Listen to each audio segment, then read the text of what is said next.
Welcome to another episode of The Intelligent Speculator, where our purpose is to provide insights into economic and market movements that have been successful in helping us grow our wealth. And now, let's hear from the hosts of our show, Jesse Sanders and Lathan Fritz. Hey guys, I'm your co-host Jesse Sanders. This past weekend, Warren Buffett dropped a bomb on the airline industry by liquidating all of his positions in the four major airlines, and doing so at a significant loss. So what does that tell us as investors? Does it give us confidence that the bounce back is coming? Or is it telling us that, man, this thing has a whole lot further to fall? Well, let's jump on into the call as we're discussing this very topic. Hey, Lathan, how you doing today? I'm doing great, Jess. How's everything going in Sugarland? Man, all is well here. Got some warm weather, and kids are napping now and soon to be playing some water out in the backyard. Hey, great to hear. Great to hear, my man. Last episode, we ended with the news Warren Buffett broke over the weekend about selling off $6 billion in airline stock. Yeah. And kind of giving some confirmation to what your belief that prices have a lot further to fall. Expound a little bit on that. Kind of, if anybody missed the previous episode, catch us up a little bit if you don't mind. Yeah, well, over this past weekend, the Financial Times was running the headline that Warren Buffett, Berkshire, and his conglomerate Berkshire Hathaway liquidated all of their airline stocks. It was about $6 billion worth of it. And that was given in disclosures at his annual shareholder meeting, and they were taking questions on a bunch of different stuff. And it was primarily two things that kind of reconfirmed my belief that we are in fact going into waters that aren't necessarily uncharted, but ones that we haven't seen in about 100 years. And that is when effectively Warren Buffett liquidated all of his airline stocks at potentially a 50% loss. So it's very possible. I don't know what exactly his base pay was into it, but if he went in 2016, he potentially lost about, he made a $12 billion investment and only got $6 billion out of it. And, he was willing to take the loss because he didn't want to lose the rest. And he probably was looking at this as the airlines are in a very precarious position from a leveraged, they're very leveraged companies. And he actually even made the joke back in 2007 saying that they were, a pit where good money went. And then he kind of did a about face in 2016 and made those purchases. But now he's like kind of being upfront saying, yeah, I made a bad call on those stocks. But it's not just his airline stocks that he sold that really kind of confirms that he's thinking there's rough waters ahead. Is he was actually asked a direct question of, so are you buying any deals? Are you making any, you're looking at purchasing stocks? Because back in 2008, when the stock market was crashing, he actually even wrote a headline saying, I'm buying stocks now, and I believe in America, and, kind of like his usual taglines. This time he was saying, no, I'm not buying anything because I don't see any deals out there. There's, and he even made the caveat. He's like, and you should know going into it, if you buy stocks, you should be looking to hold it for a very long time and emotionally and psychologically be able to handle it, which is not very coded word for things are going to get really bad before they get better. And one thing, I don't agree with Warren Buffett on everything, but obviously, like, he has a phenomenal track record at, when we talk about buying when there's no more sellers left and selling when there's no more buyers left, he's actually very good at kind of when people are afraid coming in and picking up really good deals, and when people are greedy and the animal spirits are going crazy, he kind of lays back and lays in cash and waits for the craziness to go over and things to kind of crash, and then he comes in and he swoops in really, really good deals. And so for that, it's like, he himself has a very good understanding of history and economic cycles, and his particular skill set is picking out really good companies and buying them at really good values. And obviously, he doesn't always make great calls, kind of like the airlines, right? He took a very heavy hit on that. But it just goes to show you, like, he definitely senses and feels that we are going into a much more precarious position than even when we were in 2008 and 2009. And again, that only means one thing. It's going to be an economic contraction on the scale that we haven't seen since the 1930s in this country. And I think he knows it. And it's funny because people even commented saying, like, usually back in the Great Recession of 2008, even as Berkshire Hathaway shares were kind of falling, they were using some of their cash reserves to actually buy some of those shares and support the stock price. He's not doing it this time. And that, I think, says that screams volumes of where he's not hedging himself at all. He's all in on getting out right now. Yeah. I mean, he has $130 billion in cash. He could easily, support Berkshire Hathaway's price, but he's probably, he might even think his own company's way overvalued.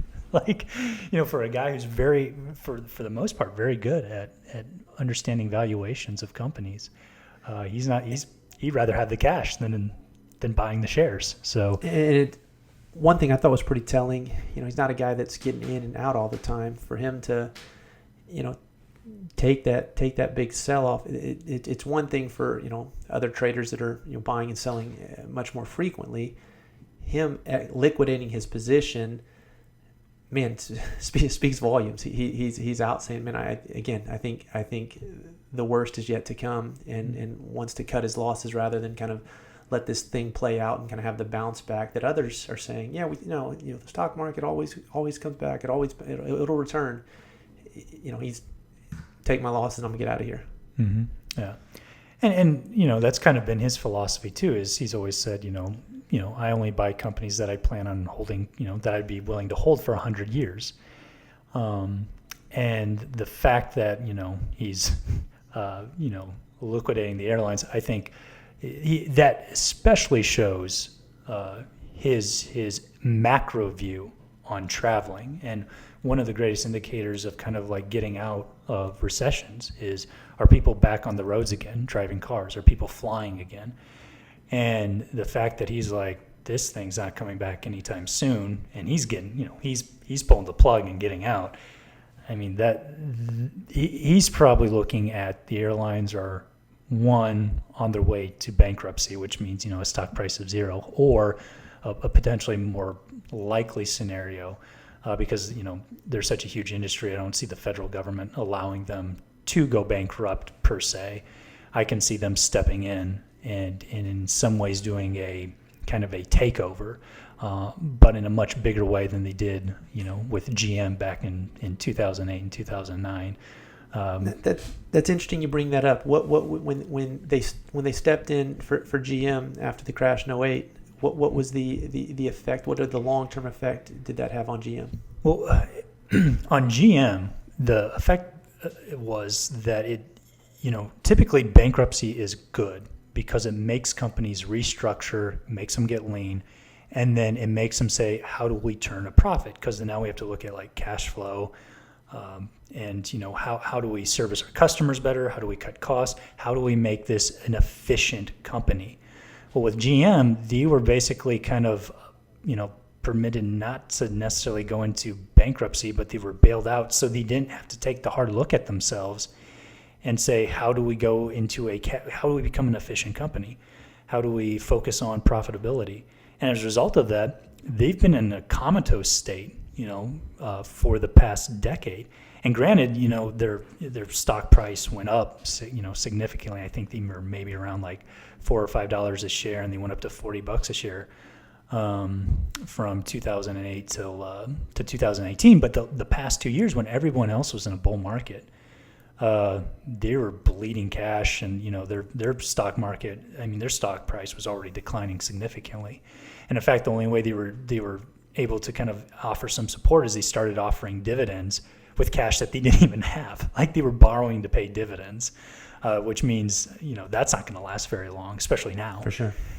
And really, what it did was it took a company that had the potential and they would have let them gone bankrupt, the assets would have been there, right? But then you could have given those assets and those people and those employees to smart business people, to smart productive uses. Instead, they were allowed to go on in this like comatose state. And now GM's, it's a bad company. Like there's not really like a long-term future until they kind of, face reality and restructure a lot of what's wrong with them. And that's in many ways what I think is going to happen with the airlines is, if they get bailed out. And I think that's why, Warren Buffett sold out, with the thought of one, traveling is going to be decreased significantly. Profitability is not going to be there, which means the government's going to step in and, welcome to American Airlines, AKA the BMV of the skies. And,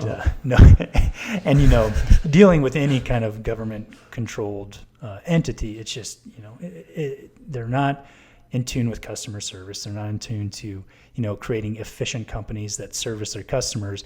It's about protecting a conglomerate and protecting employment from a political standpoint. And so, and it just becomes a bad company. It doesn't become profitable, and it goes into it goes into a comatose state where investors are going to, probably lose their shorts on it. And that's so you'd say like from two perspectives. From the investment standpoint, Warren Buffett got out of there and thinks prices are going to go down, maybe even to zero. And then from a consumer standpoint, we're used to dealing with American Airlines, these household names, 4 largest airlines. That customer service may be government controlled, so we expect longer wait times, worse service. It's their concern is no longer profit; it's just keeping the entity going. Yes, exactly. Yeah. Okay. Yeah, and I should say, more than just profit. It's like your shift goes away from focusing on the consumer, because that's how you get profitable, right? Like providing really great value, and in return, people paying for that value. So your shift goes from, focusing on the consumer and instead, focusing on just the entity, which is just, like I said, that makes companies go into a comatose state. And, it's a place no investor wants to be because it'll never pay off. And people aren't going to put money in that. Man, well, that's great insight. I appreciate you sharing. Not too bright of a future, not looking forward to getting any airline stocks anytime soon, but also not necessarily looking forward to air travel if indeed this does play out that way. And there's government taking over some of these entities that we've used in the past so often. Yeah, but I still think that we say that, but I think that also provides an opportunity for new private airlines to come up that says, nobody's happy with their current options. Let me make it better. And, I think that as long as we can keep some kind of capitalism and free market systems in place in this country, someone new will come along to address those issues, which again is just going to hurt those airlines that are horrible at customer service and aren't focused on the end user of the consumer. And it'll be a vicious cycle for them. And so fall of one or the fall of a few creates the opportunity for the rise of others. Exactly. Mm-hmm. Well, man, I appreciate the time. Good chatting with you as always, and looking forward to connecting here soon. Yeah, same here, Jess. You take it easy, and we'll loop back on the next one. Thank you for listening to this interview with Lathan Fritz and Jesse Sanders. We hope to see you next time, and remember to like and follow The Intelligent Speculator on Facebook, Twitter, and Instagram, where we are posting insightful nuggets of economic and market movements. And if you would like to get exclusive information, feel free to join the Intelligent Speculator Facebook group. Good day.